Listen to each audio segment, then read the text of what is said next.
There's one other thing that I want to mention. I got an email last week. In the email, how do you call yourself a reverend at the same time as you judge Donald Trump? How do you call yourself a reverend at the same time you condemn such and such? Now, I do a lot of talks about political news, and a lot of it comes from the United States. It does. I hope I'm not condemning anybody. I mean, I understand if others feel that I do, but generally what I try to do is I offer the news, I offer what I'm seeing, and then from it, I want us to learn from it. Okay, I want us to grow from it. I want it to become a catalyst for us to become better people, to become more faithful Christians, to become more faithful believers, to become more radical in the areas of hospitality and welcome and inclusion and love. I want to take what we see and hopefully redeem it to become something that fuels us to be real positive world changers. But I do understand when people, I do understand when people get upset. I mean, here I am telling the world, whoever's watching, about something that, let's say, Donald Trump actually said, and saying that we shouldn't do that and we should go in a different direction. And people will see that as me condemning Trump because I'm sharing something that he actually said. But I think when I had the conversation, what I quickly realized was there's no arguing. Right? I can say all these things that I just said to you. No, you're condemning him. Okay, so I can't have that argument with you. I can't have that conversation with you because your mind's already made up, and what I'm saying is just it's not translating. It's not impacting. Okay. So me defending myself isn't the way forward. And if I say something along the lines that, well, Trump is this or that, or these pastors are this or that, or whatever the case might be, that's not making it either. That's not getting through either. And so I really can't make my case. Now, 2 months ago, I did a video about Trump being the Antichrist, and I thought it from a kind of a unique perspective.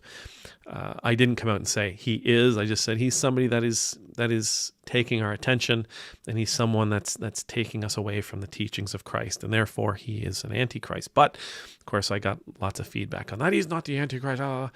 So I guess what I want to pass on to you is this: when you have those encounters with people, and you present to them rational, logical, thought-out ideas, your opinions of Donald Trump, in the hopes that maybe they'll see how you see things. Maybe they'll understand why you see things in the way that you do. And maybe, just maybe, they'll get it, okay? And I see it in the comments all the time. I really hope the MAGA crowd gets it.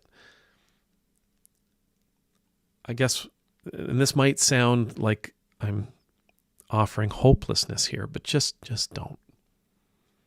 It's not going to go anywhere. Whenever we make our argument, the heels dig in deeper, right? There's so much invested in this man. There is so much invested in this movement that accepting they're wrong, for those folks to accept that they're wrong, it could be a bridge too far. It's not going to happen today. Something big, something severe, something very, very personal is going to happen for them to say, I was wrong. And even then, I wouldn't expect to hear it out loud. I wouldn't expect a public admission of mea culpa. But if you do want to have those conversations, rather than sharing your opinion,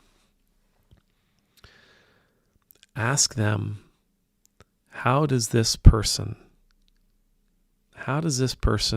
inform your faith?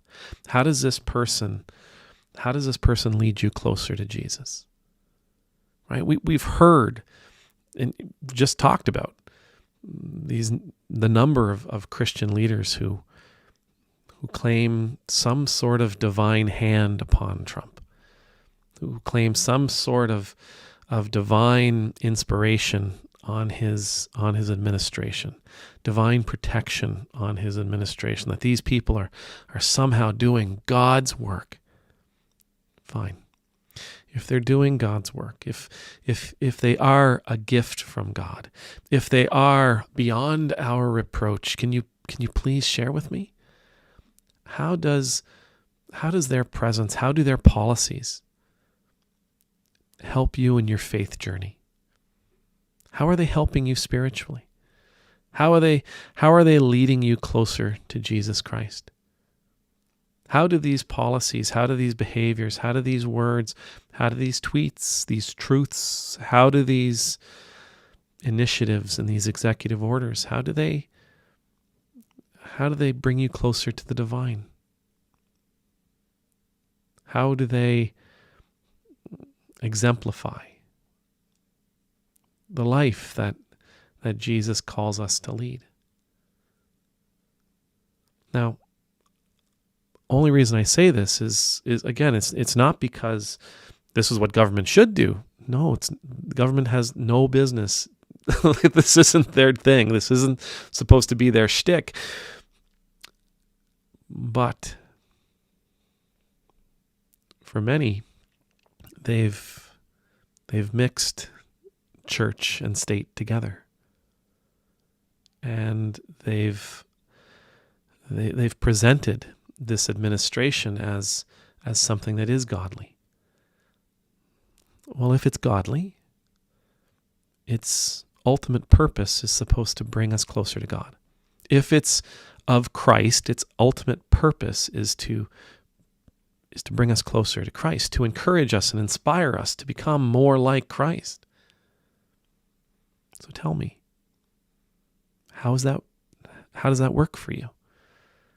How are they inspiring you to be more Christ-like? I'd be really curious to know those answers. If you're out there and you're watching this and you think, oh, this guy's, that's cool. You think whatever you like about me, but I would really love to know, how does this administration inspire you to become more Christ-like? If they are indeed a gift from God, how is this administration leading you to become more like Jesus Christ? How is it helping you to grow closer to God? Because no gift from God, no gift that God gives us is simply meant to enrich us here in this world. It's meant to bring us closer to the one that made us. Just a question. Amen.